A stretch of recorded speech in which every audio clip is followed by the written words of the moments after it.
Olá, estamos aqui com mais um programa Live Wesley Conversa e hoje, já vou colocar aqui ó, fixado, vamos ter uma conversa com um maestro maravilhoso, tirar todas as dúvidas sobre como é ser um maestro. Ai, vamos ver se ele já chega e eu já, pronto, fixei. Olá, André, Otto, maestro, seja bem-vindo, Ed, adoro, hoje vai ser maravilhoso. E o nosso convidado já chegou. Eu gosto assim de convidado. Gente, convidado tem que ser pontual.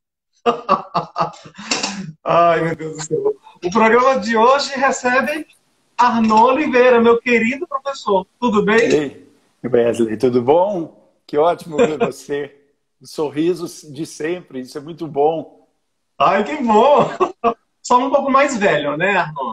Com certeza. Nós todos, né? Você pelo menos Mas ainda você tá tem ótimo, muito você tá a mesma cabelo. coisa. Não, É, o continuou. cabelo, você tá com menos cabelo. Menos cabelo.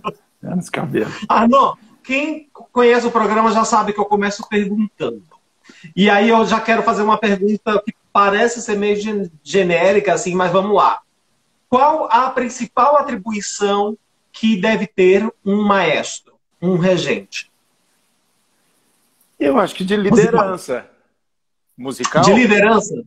É, é. Mas você falou musical, tem uma questão aí Musical. de. Você sabe que essa pergunta é sempre muito capciosa, porque eu acho que uma vez nós conversamos sobre isso.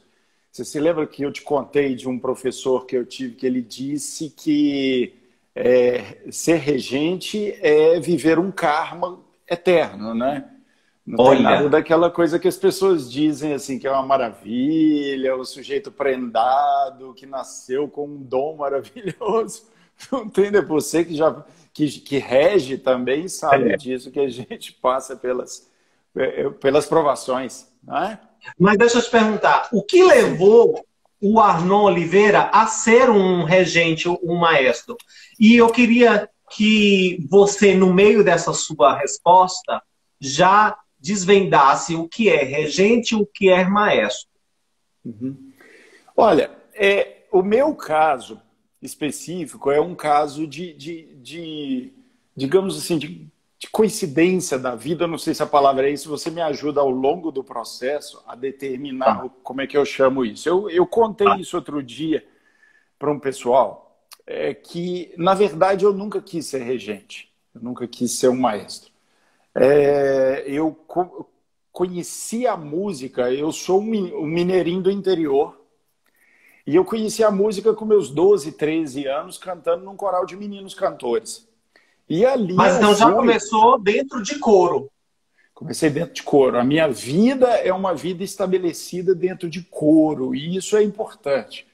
E eu fui um menino cantor, e eu fui para esse coro, olha que interessante, eu fui para estudar flauta, flauta doce, adorava flauta, tocava já em casa.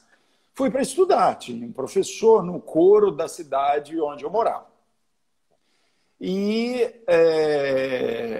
quando eu cheguei lá, eles fizeram um teste comigo ao piano. E eu falei assim, o que que eu vou sentar nessa coisa aqui? Eu nunca tinha visto um piano, uma coisa interessante. E eu me assentei e toquei com o professor uma peça a quatro mãos. E tudo isso lá em Minas Gerais. Em Sete Lagoas, aqui em Minas Gerais, né? Você Aí em Minas paulista. Gerais. É. Então, pois é. Então veja, a partir dali eu comecei a estudar piano. O piano se tornou a minha paixão. Uma coisa assim, foi realmente uma paixão à primeira vista e ao primeiro toque. Então, eu continuei dali e um dia, quando eu tinha 16 anos, cantei como soprano dentro do coro durante muito tempo. Um belo dia, Olha, nem isso, sabe. isso, isso é novidade, isso eu não sabia. Era um Você era um menino cantor. sopranino no coro. Sim, sim. Coro a quatro vozes, de meninos cantores, né? Aham. Então, Num belo dia, num ensaio, o maestro me colocou para reger. Eu tinha 16 anos. E foi um choque. Não, foi um choque, né? Eu não queria Não, descer maravilha para o start que ele já estava dando para o destino. Pois é. E aí eu comecei a reger aquele coro, realmente, assim, comecei a reger o coro. E aí, numa sequência de vida, aos 17 anos, eu entrei para a escola de música da UFMG, fui estudar piano. E você sabe disso, o meu curso, ou não sabe, né? Eu sou formado em piano. Não sabia também. Não sabia. O meu primeiro curso na escola foi de piano, eu sou formado, estudei com Eduardo Azar, estudei com Miguel Marcelini. Eu me recordo, na verdade, de ter começado sobre assim, quem fez piano na época da minha professora Kátia, da Kátia, Sim. né? Ela fez piano, não foi? Fez piano e depois fez licenciatura em música. Isso eu me lembro, mas de você eu não lembrava. Mas aí eu já quero puxar um gancho. Sim. Você falou duas coisas muito importantes, duas coisas importantes. Você falou do piano e talvez isso seja um preâmbulo assim para ser um regente é se dedicar a um instrumento complexo e completo como o piano. Olha, numa sequência eu vou te falar daquilo que você sabe também, vou falar para os outros da influência que o Magnani exerceu em minha vida, né? O maestro Sérgio Magnani. O Magnani, ele considerava isso. Ele considerava que um regente deveria ter o conhecimento mais aprofundado do piano, porque ele entendia que para você ler a grande grade, você tem que ter essa noção do piano como um instrumento orquestra. No entanto, Polifônico, né? É polifônico. No entanto, eu conheço uma grande quantidade de regentes que não são pianistas, tocam piano, é diferente, né? Mas são grandes instrumentistas. E esse ser desenvolvido no seu instrumento, para mim, ele tem a mesma função, o mesmo valor do ser um pianista. Eu acho que a grande diferença entre as duas questões é a seguinte, que usualmente um grande regente que toca um outro instrumento que não o piano, ele tocou em orquestra. E Sim. Isso faz uma grande diferença. No caso do pianista, é uma outra história. Ele faz a orquestra a partir do piano e ele vai para a orquestra com uma visão de um instrumento que é um instrumento orquestra, né? É que a completude do piano te traz a luz de você só de você tocar, você já se reger. Porque para você tocar muito bem, você tem que se reger para você sentir todas as vozes, todas as funções, como você disse. Inclusive, eu já quero te dizer que a gente vai falar isso mais um pouco para frente, mais aprofundado, uns minutos para frente, sobre a palavra função. Você me ensinou o que era função e desde então mudou muitos aspectos musicais na minha vida e, inclusive, faz parte da minha didática de ensino e faz uma diferença para o meu ensino, assim, para o aprendizado dos meus alunos. Mas a primeira coisa é piano. Mas não tem uma... Agora eu acho que está um pouco diferente. Para fazer o vestibular de regência, para ser maestro, para virar regente, não tinha que tocar coisas no piano? Tem. Pelo menos na escola de música aqui da Federal, você tem isso, porque a gente entende que você precisa, pelo menos, ter a noção, quanto mais aprofundada, melhor, do que é tocar acordes, tocar sequências harmônicas e, consequentemente, polifônicas, não é? Então, isso é... Mas, Wesley, entenda que a gente sabe disso, existe uma diferença entre você tocar e você ser um pianista. Quando a gente fala dessa relação do ser pianista, e o Magnani entendia isso, ele entendia você ser realmente um pianista. O Magnani foi aluno do Casella. Ele era um excepcional pianista. Ele tinha isso como algo que para ele era essencial, entende? Uhum. Eu posso te dizer o seguinte: no meu entendimento, o coro é diferente de uma orquestra. E para o coro, o saber piano é essencial. Eu falo isso por uma questão de prática. Porque quando você tem que trabalhar o coro, você trabalha com a palavra. Então você não trabalha com o som puro. O som puro, o som sem letra, sem ser cantado, né, no caso. Quando você entende, busca a compreensão do coro e você toca isso ao piano, a sua visualização de um coro é muito mais intensa do que, por exemplo, pensar uma orquestra. Eu falo isso por uma prática. Às vezes é difícil de explicar a diferença dos dois instrumentos, mas são dois instrumentos muito diferentes. Mas você faz uma conexão, creio eu, o tempo inteiro, das funções de instrumentos da orquestra com vozes no coro.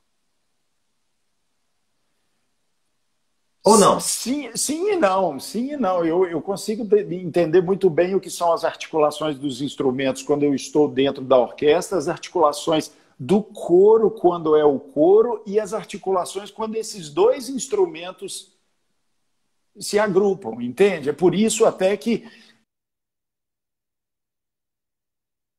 é orquestral, um repertório que é coral e um repertório sinfônico coral, e isso pressupõe a visualização de instrumentos diferentes. Entende? Sim. Então, quando a gente conversa sobre aquela questão assim, tanto um coro quanto uma orquestra são instrumentos de sons resultantes, não são instrumentos de sons puros. Né?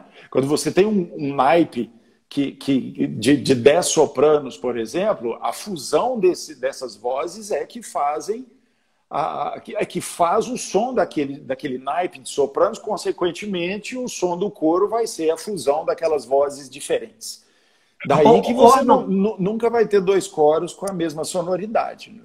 Então já fala de timbre, timbragem entre vozes num coro, para a gente ajudar as pessoas que vão ouvir isso.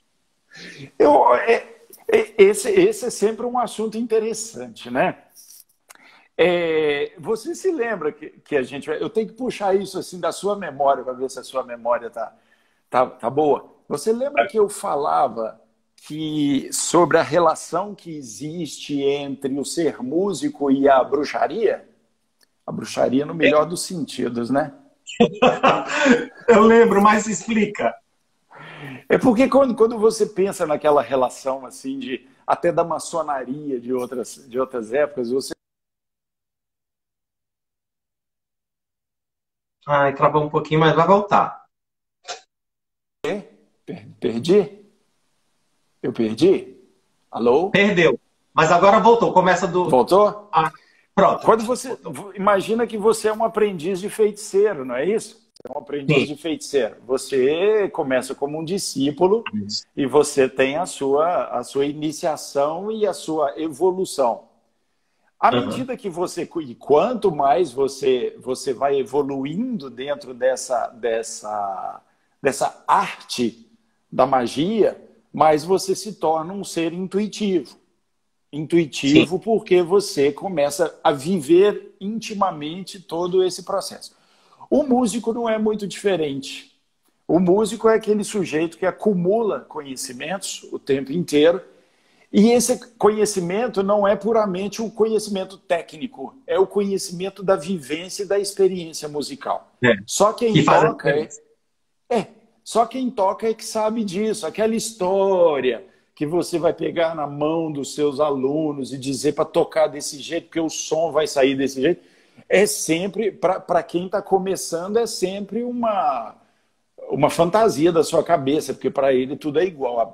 À medida que o tempo vai passando, você vê que não tem nada de fantasia, que é algo muito prático. Então, à medida que você vai evoluindo nesse sentido de conhecimento, você começa a entender que a união de vozes dentro de um coro, ela pode ser estabelecida à medida que você consegue buscar os cantores que têm proximidade de timbre, consequentemente você vai colocar um próximo do outro, e aí você cria aquela relação que a gente chama de casamento de vozes. É que o timbre, a timbragem de um coro nos leva à equalização desse coro. Justamente. Certo? Certo. E aí o que eu queria saber justamente, como que você trabalha essa timbragem para deixar a equalização perfeita entre soprano, tenores, contraltos, tenores, contraltos, sopranos.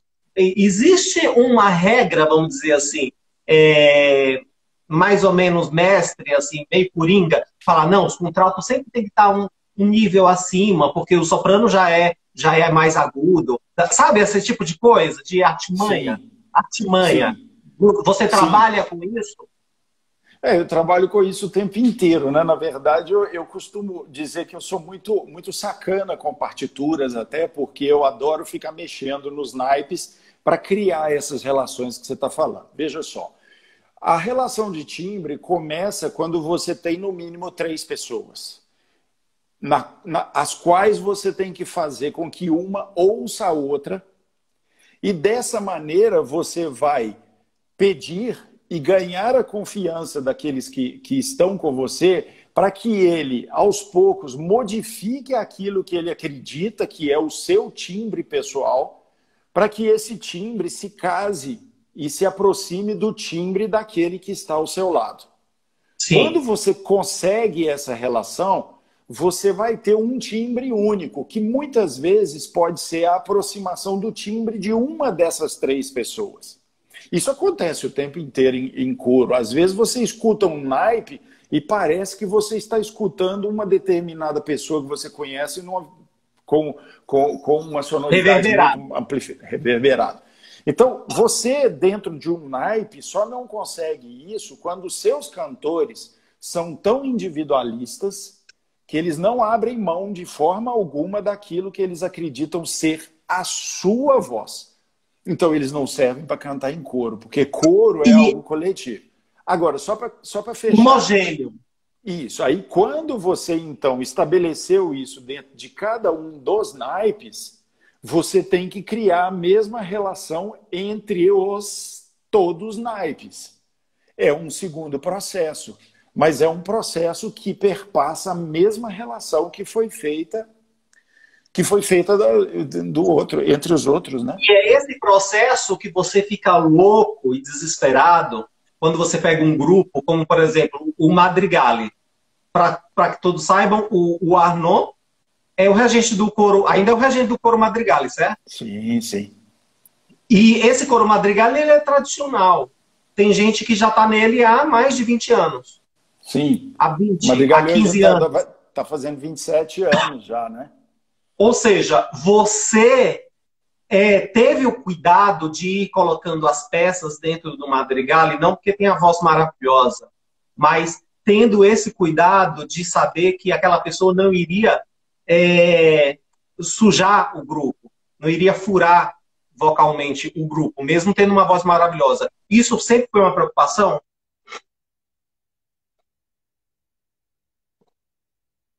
Travou um pouquinho, mas vai voltar, gente. Vamos lá. Ontem foi desesperador ontem. Hoje não pode ser assim, pelo amor de Deus. Ai, meu Deus. Ó, Arnaud, volta. Gente, para vocês, eu tô travado também. Ah, ele sai, ó. Então, mas ele vai voltar. Gente, que assunto maravilhoso falar sobre coro, falar sobre como reger, como entender o coro.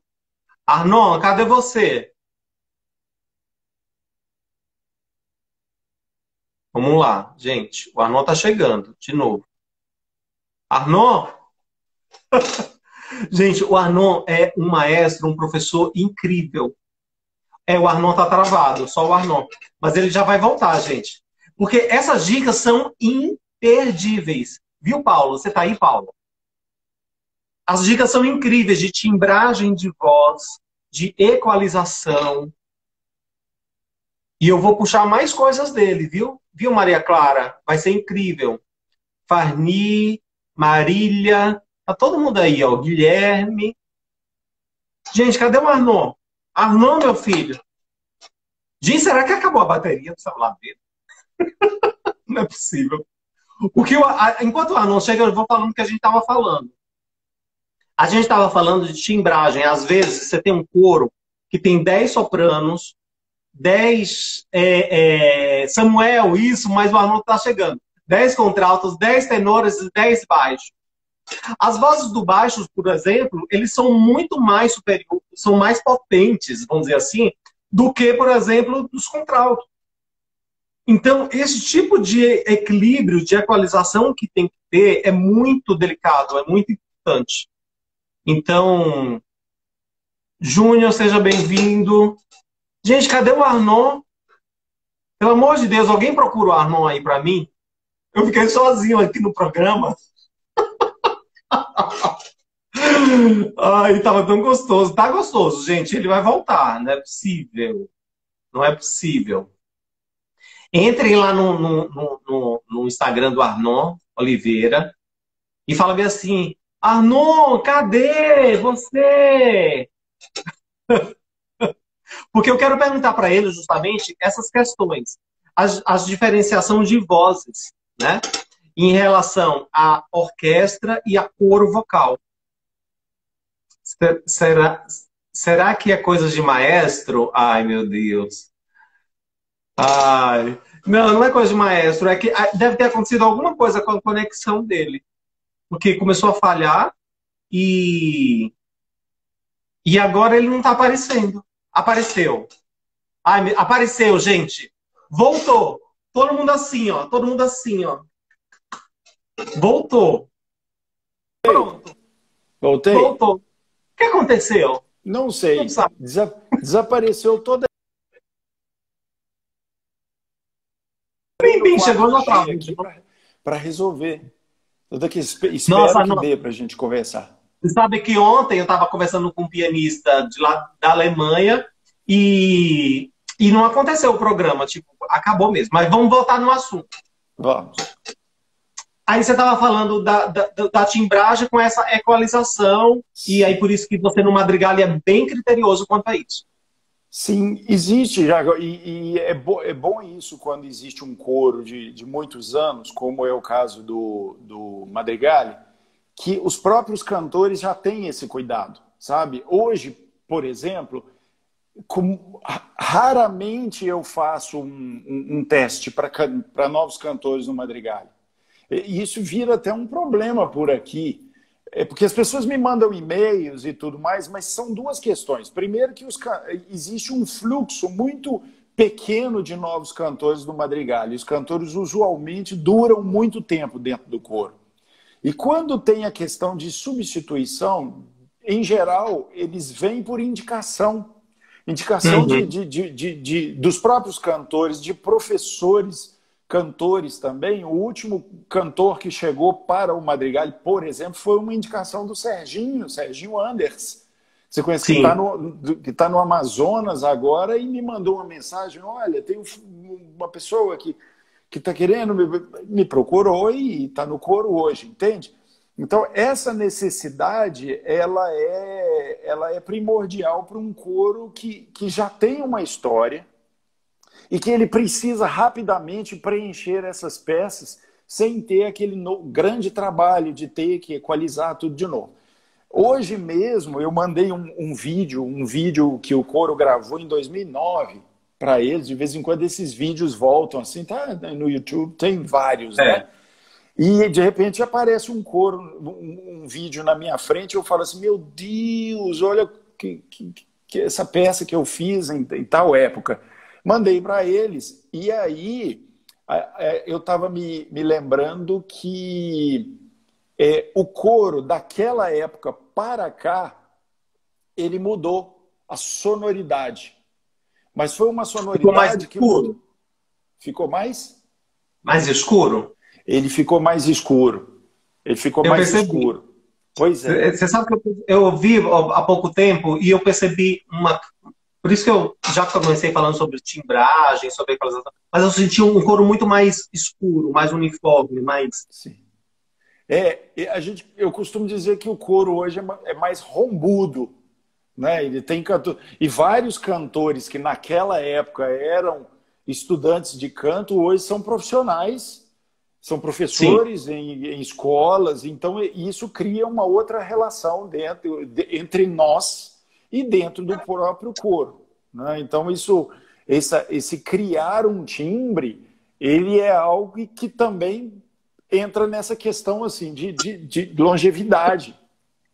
Não, eu queria aproveitar que a gente está falando disso, especificamente de voz, só para dar um gostinho assim para quem vai ver, vai escutar e quem prepara coro, quem canta em coro.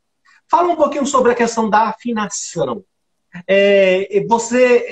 Isso eu aprendi também com você bastante sobre a condução sonora dessa afinação de uma nota para outra, e que quando a gente fala que aquela nota está baixa, é porque você não está conduzindo aquele som para aquela outra nota, chegando aqueles comas perto, mais perto da outra nota. Não basta só fazer ré e ré vai para o mi bemol, não. É um ré muito mais alto para ir para o mi bemol. E você sempre falou isso muito bem.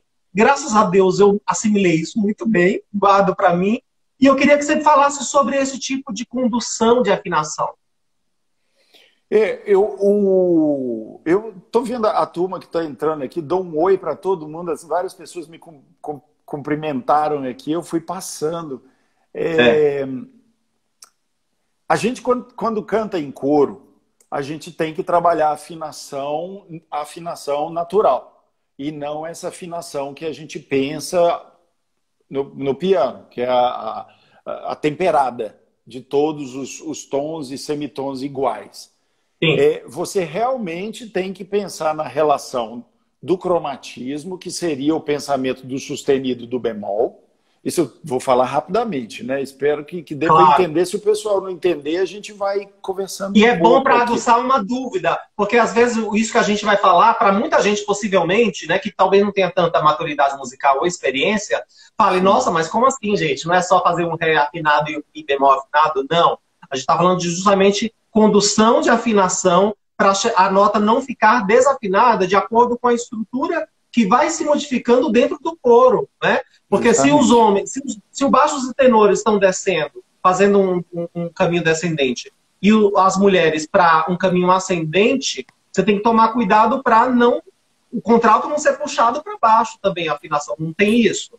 Claro, claro. A relação ela é muito clara. Dentro daqueles intervalos que a gente consegue perceber auditivamente, a gente divide um tom em comas, como você falou.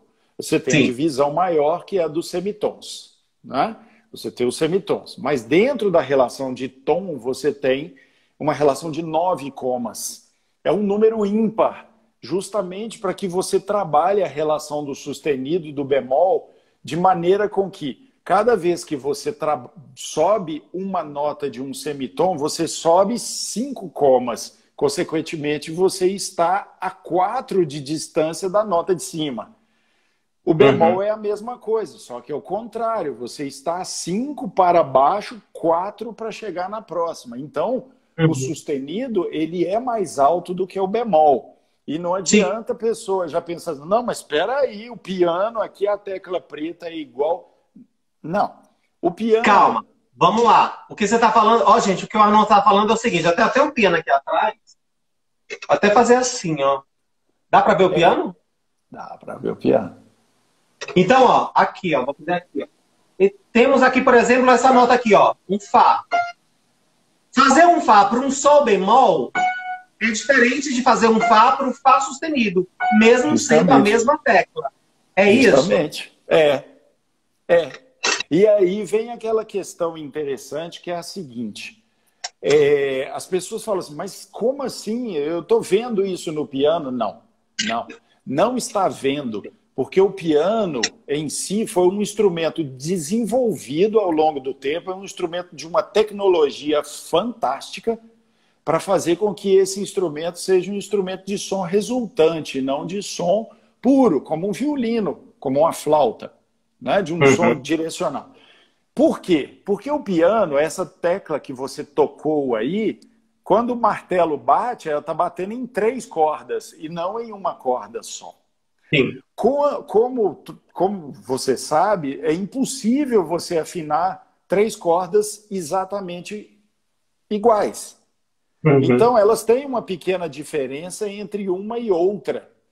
Quando você canta junto de um piano, você afina o piano com você. Por aproximação acústica. Não é assim que funciona? Então, a mesma nota que você tocou aí no piano, ela pode ser bemol ou sustenido, dependendo do que você canta na hora. Se você cantar uma nota mais alta, buscando a nota de cima, o piano ele vai atrás de você por aproximação acústica. E aí é uma tragédia quando está o grupo vocal lá cantando e tem instrumentos acompanhando, principalmente com o piano, se não pensar nisso. Agora, é uma tragédia também se o coro for a capela e os músicos, os cantores, não tiverem essa mentalidade incrível de falar, não é um Fá sustenido, é um Sol bemol, então tem que ser um pouquinho mais baixo. Justamente. Porque quando você... É muito simples pensar nisso, apesar das pessoas, às vezes, embolarem isso na cabeça. Quando você tem um sustenido, o sustenido, ele está te impulsionando para a próxima nota, que vem depois. A gente pensa nisso no subir e descer, mas essa lógica é uma lógica criada na nossa cabeça. Então, se for pensar nessa lógica, se você tem um sustenido, ele está te impulsionando para a nota de cima, aquela que virá. O bemol é o contrário, ele te impulsiona para a nota de baixo, a nota que você está percorrendo para baixo. E isso tem a ver com funções, sim. E falando em funções, tem a ver, por exemplo, quando você fala de graus, né? Essa é uma outra coisa também que se falam muito, né, Arnaldo? Só quem foi seu aluno e tirou 10 em todas as seu caso, né? Seu caso. Mas, não, ou só quem era seu aluno e fazia prova de aproveitamento, mas mesmo assim assistia às aulas. Justamente. Verdade, não me lembrava desse detalhe. Mas, por exemplo, vou dar um exemplo. A sensível. Sensível só é sensível porque ela está colada com o 1º grau e ela tem que subir. Porque senão é um 7º grau e ainda está sexto. Justamente. E isso tem que ficar sempre na cabeça das... Não está errado. Tem que ficar sempre na cabeça das pessoas que quando você chama uma nota de sensível, mesmo um sustenido, quando ele vai para a próxima nota, ele é uma sensível. Se você usa um Fá sustenido, por exemplo... Ele é uma sensível ainda com uma função de apogiatura. Justo. Se você estiver tocando um acorde de Sol maior, por exemplo, ou de Dó maior, né? Aí você já está confundindo a cabeça do pessoal. Mas o que acontece é assim, se você pensa a mesma relação, onde você tem um Sol bemol, o Sol bemol é uma sensível para baixo também. Então, trabalhar isso dentro de um coro é essencial para que você tenha o processo de afinação. Quando você tem uma pergunta maravilhosa. Ó, a UniArte Escola está perguntando o seguinte: existe algum tipo de intervalo que os cantores desafinam mais? Ou seja, tem uma probabilidade maior de desafinar? Existe, gente. Fala, maestro. Não, eu ia dizer que, na verdade, não. Mas existe. Para com isso. É porque a questão é a seguinte. Para mim, todos os intervalos são difíceis de afinar. Quando você mas a pergunta dele tem uma relação em relação à relação intervalar de uma voz para outro naipe, de outro naipe. Como se afinar.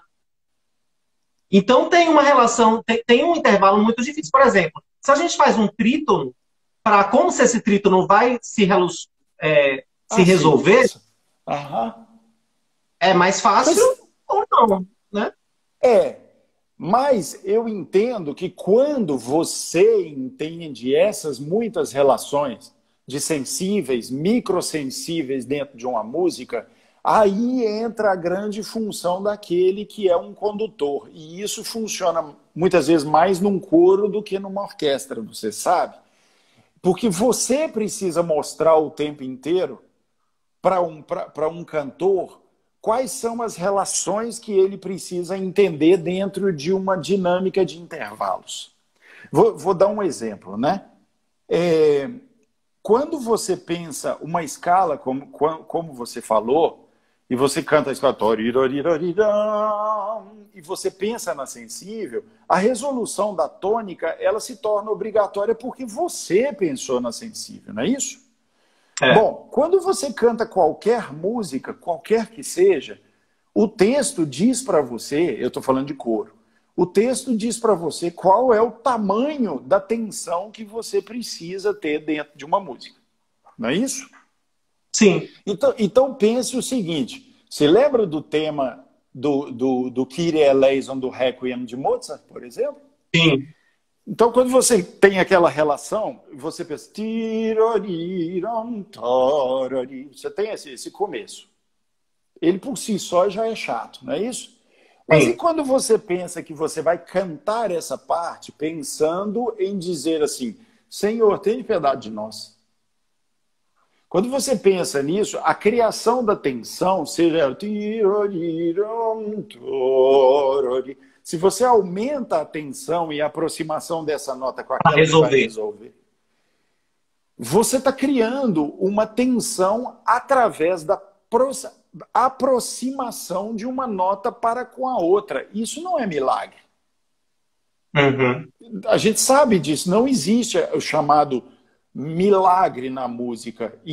Sim, você cria o milagre através, né, daquilo que você entende como tensão. E qual é o tamanho da tensão que você aplica dentro de uma peça, de uma obra?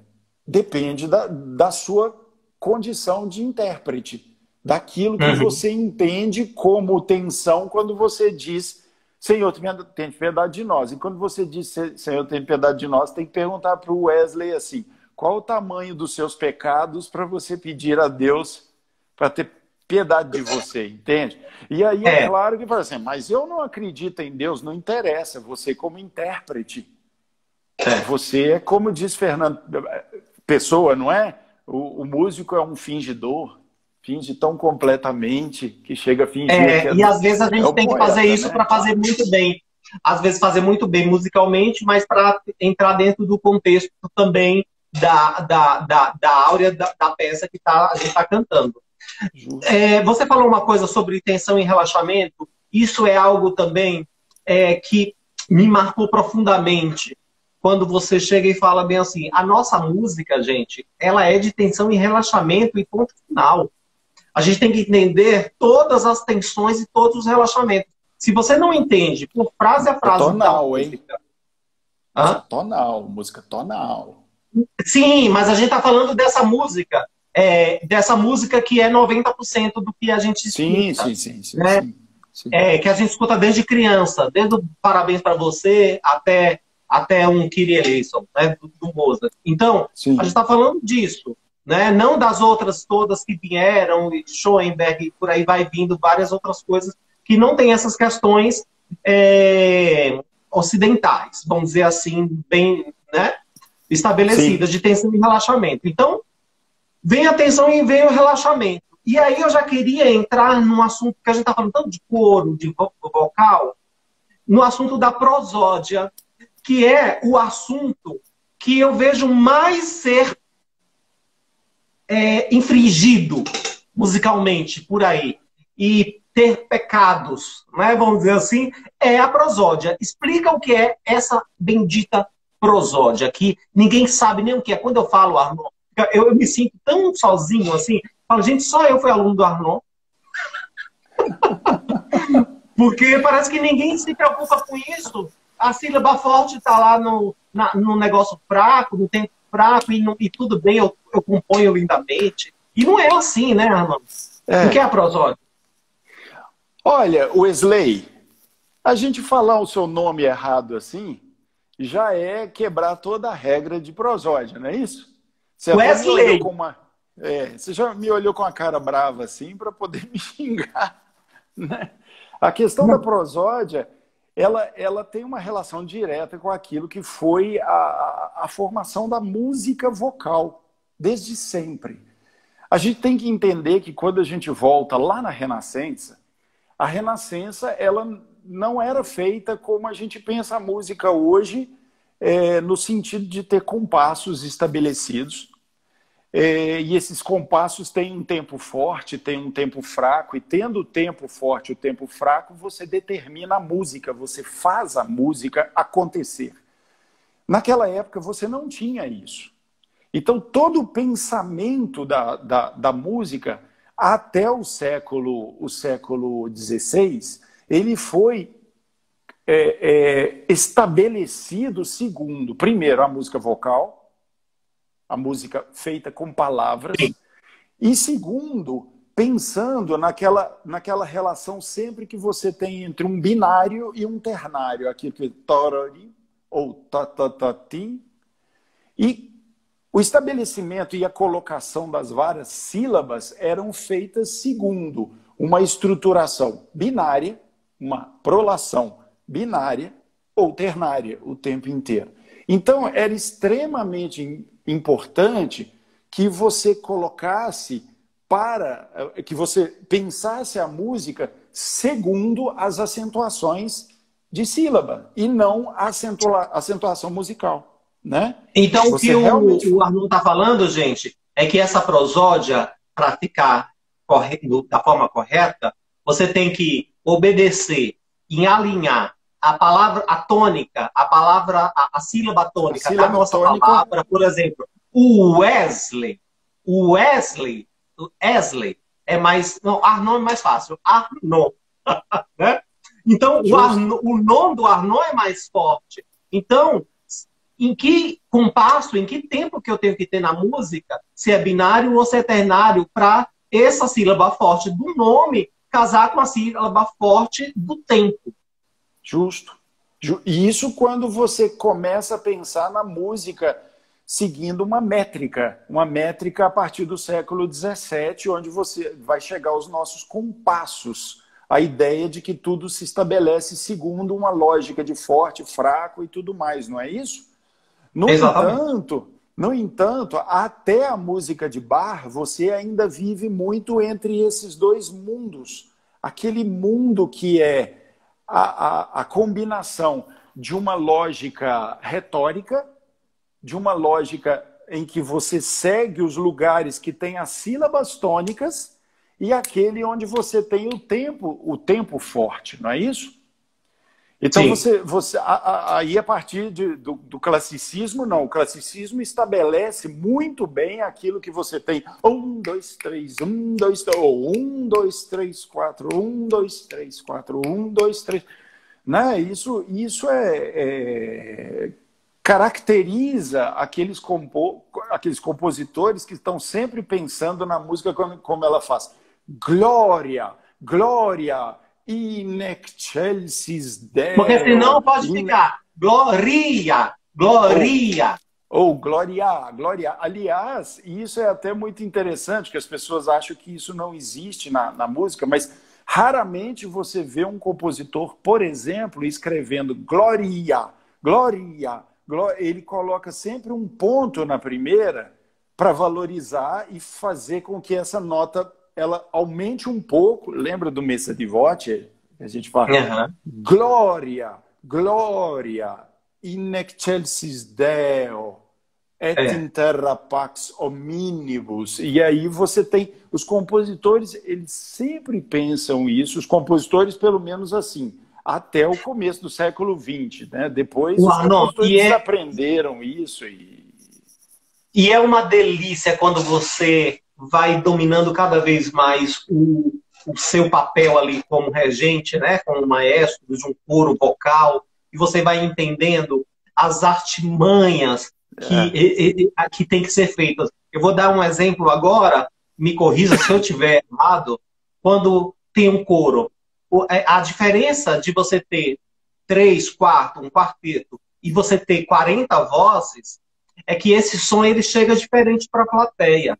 Então, você falar glória é diferente de você pedir para o seu coro colocar o G, colocar um pouco de K. Então fica glória, glória. Porque aí todos escutam um glória muito melhor do que glória, né? Do que glória. Sim, assim tem Natal também. Se você faz Natal, Natal, Natal, todo mundo escuta Natal. Agora, se você pede para fazer a ponta da língua no céu da boca, para fazer o L exagerado, Natal, Natal, fica exagerado para quem faz, mas para quem escuta, escuta um Natal mais bonito. Sim. Eu tô falando besteira ou tem essas artimanhas de regente para coro? Sim. Não está falando que a gente precisa... Travou na hora que você falou assim. Travou na hora que você ia falar assim, não tá falando besteira. Não está falando besteira. Tem uma série de relações que se cria mesmo assim entre eu vou mudar aqui aos poucos, aqui tirando o fone de ouvido, porque já me avisou que a bateria... Só para você ver se mudou, vai mudar alguma coisa aí. Espera aí. Não muda nada, fica até melhor. Assim? Pronto? Sim, fica ótimo. Você não falou que ficava melhor desde o começo, eu teria já deixado do jeito que estava. Eu não sei porque as pessoas usam fone de ouvido, gente, para fazer... Agora Arnon, eu vou falar uma coisa para você, Arnon. Isso é uma autocrítica e a visão que eu tenho de mim mesmo. E você não sabe, talvez, né? Mas nos últimos anos eu sou um exímio aluno de um estudioso de psicanálise clínica. Ah, é? Porque eu sempre adorei fazer todas as conexões entre tudo. Mas eu posso te dizer, assim, que o músico que eu sou, depois de 2008 que eu me formei, e eu passei pelas mãos não só suas, mas de grandes nomes que me fizeram ser quem eu sou hoje, né? Contribuíram, como Nelson Salomé,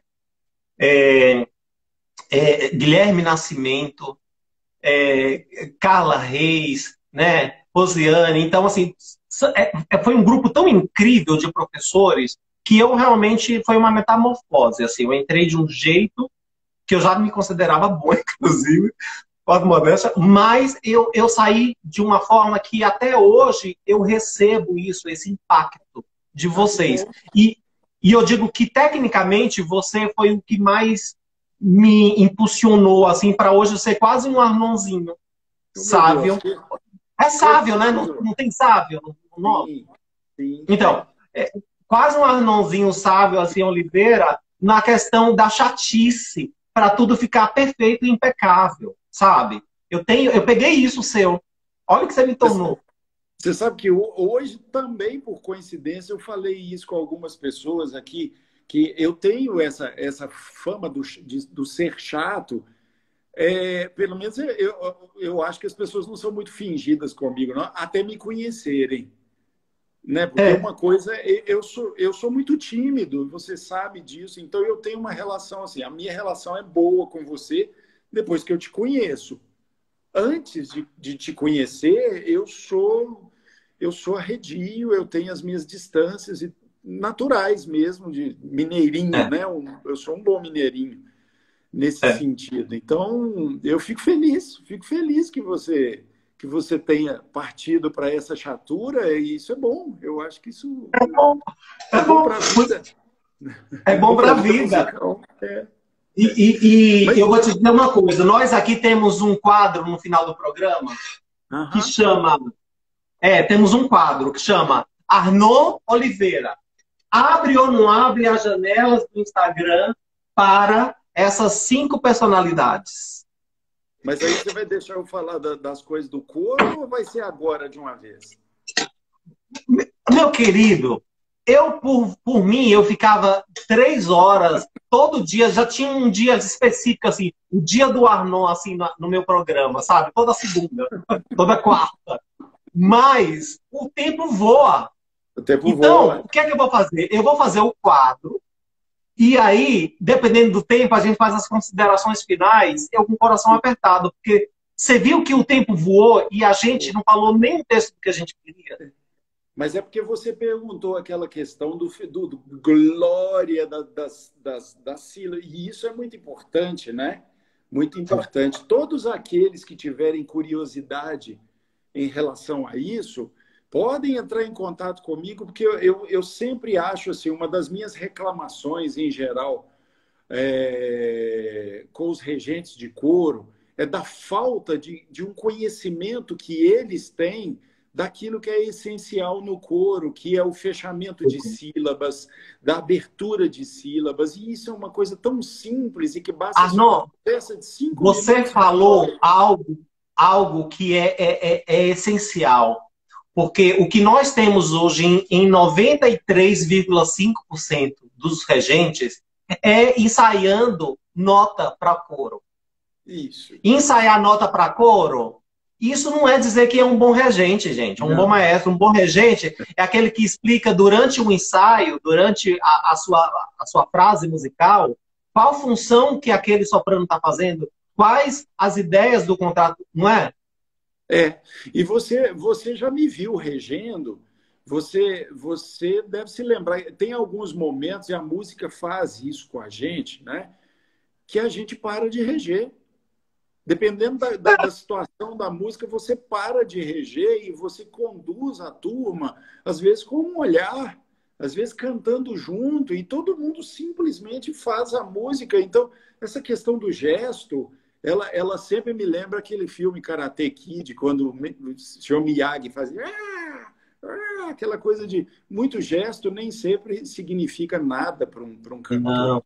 Não, só para finalizar, qual a diferença de regente e maestro? Sim. O regente e o maestro, na verdade, não tem essa diferença. Aqui no Brasil, a gente sempre vive essa coisa de dizer assim, quem rege é o maestro. Eu sempre tive aquela coisa para mim assim, aprendido com o Magnani. Ser maestro é quando você tem uma quantidade de conhecimento tal que você está para além daquilo e você merece a consideração e o respeito das pessoas e elas passam a te chamar de maestro. Entendi. Tá, então, assim, eu, por exemplo, detesto que me chamem de maestro. Porque maestro, para mim, eu tenho 2 grandes maestros na minha vida. Um foi o Magnani e o outro é o William, que você conhece. Né? Sim. Então, eu tenho alguns colegas que eu chamo de maestros também. Pessoas que eu tenho uma consideração e entendo que são pessoas que têm um conhecimento fora de série. Mas, no meu caso, eu sempre acho que eu tenho muito ainda que aprender. E sério, sem... Mas a gente aprende dia a dia. É impressionante. Vamos lá, 4. Arnon, abre ou não abre as janelas do Instagram para... Meu Deus.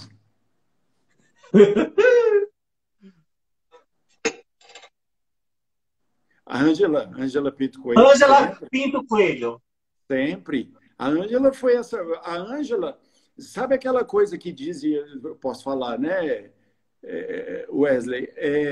Ao lado de todo grande homem, você tem sempre uma grande mulher. Né? A Ângela foi essa pessoa que não... O Carlos Alberto Pinto Fonseca. A grande mulher ao lado de Carlos Alberto Pinto Fonseca.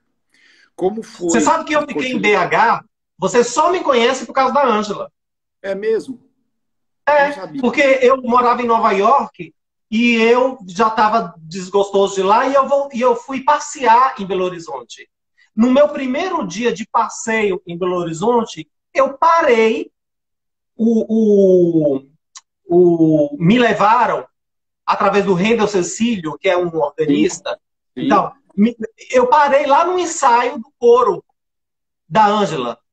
Sim. E ela estava precisando de um pianista para ensaiar a missa da coroação do Mozart. O Acefaz? Era o Acefaz? Acefaz, Aí falaram bem assim, olha, esse menino, ele é pianista, chegou hoje. Aí ela falou, mas você sabe tocar isso? Falei, mas não, mas eu posso tocar de primeira vista, sei lá. E aí eu toquei, aí eu não saí mais. Aí eu fiquei lá. E aí eu falei, eu vou ficar em Belo Horizonte. Foi por isso que eu fiquei em Belo Horizonte. É uma mulher sensacional do ponto de vista musical e do ponto de vista Me da ensinou muita personalidade. coisa. Que foi Me uma ensinou pessoa muita que, coisa para tudo.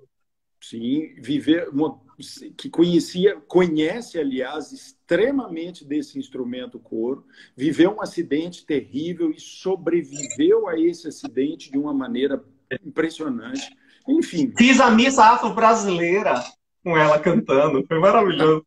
É uma mulher fantástica. Vamos lá. Arnaud, abre ou não abre as janelas do Instagram para... Nestlé. John Nash. Eu acho, abro sim, abro. O Nestlé foi uma pessoa que é daquelas pessoas que é amado e odiado, a gente sabe disso, né? Mas o Nestlé, ele foi responsável por uma modificação no pensamento de muita gente. Modificação para melhor para muitos, para pior para muitos também.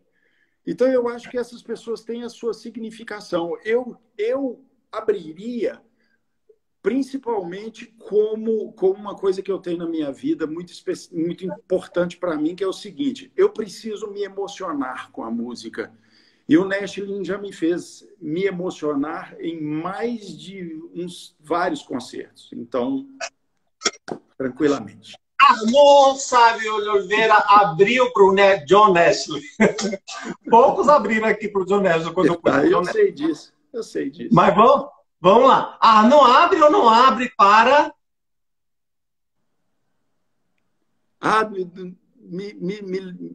Não estou reconhecendo. Quem? Anitta. Olha, sim, abro perfeitamente. Abro. A Anitta, eu peguei uma foto da Anitta assim, de uns 15 anos, né? Você também. Não, atualíssimo. Eu acho que a gente tem que viver a atualidade. Eu vi um programa da Anitta outro dia, com a Prioli, fazendo perguntas para ela. E essa mulher, ela teve a coragem de fazer perguntas que todo mundo não ousa fazer, e ela fez. Não sei se de propósito ou não de propósito. Discuti isso muito com as minhas filhas aqui, discutindo o melhor dos sentidos. Eu acho que é uma mulher que tem exercido hoje um papel muito importante numa liderança. Então, eu abro. Abre a janela. Arnaud, vou correr aqui, senão não dá tempo. Arnaud, abre ou não abre a janela do Instagram para... Mequete? Fábio Mequete. Tranquilo. Mequete é um sujeito dos maiores músicos que eu conheço da atualidade. Se não o maior. Um cara impressionante. Aprendo com ele em cada... Quando eu estava em Belo Horizonte, fiz bastante coisa, assim, no Palácio das Artes, cantando, né? Com ele, assim, maravilhoso. Vamos lá. Última janela. Arnaud, abre ou não abre as janelas do Instagram para... O Palácio das Artes? A Fundação Palácio das Artes. Olha. Palácio das Artes é um teatro maravilhoso, um espaço de educação musical, a sede da Orquestra Sinfônica. Orquestra Sinfônica de Minas Gerais. Do Estado de Minas Gerais. Abre ou não abre? Claro. Eu fui professor do Cefar, do curso de formação artística daqui. Não é? Então, assim, eu sei... Abriu. Eu vou ter que já me despedir e te falar que eu sou seu fã. Sou muito agradecido pelos ensinamentos. E muito obrigado, Arnaud. Me chame outras vezes, eu vou adorar. Nossa, vai ser maravilhoso de falar de assuntos específicos. Eu adorei. Venha cá comer um pão de queijo aqui em Minas qualquer dia.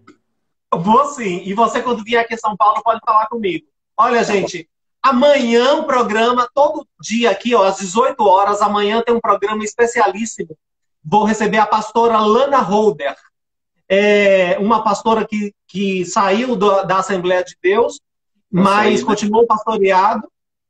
E vai ser maravilhoso, gente. Um abraço. Beijo.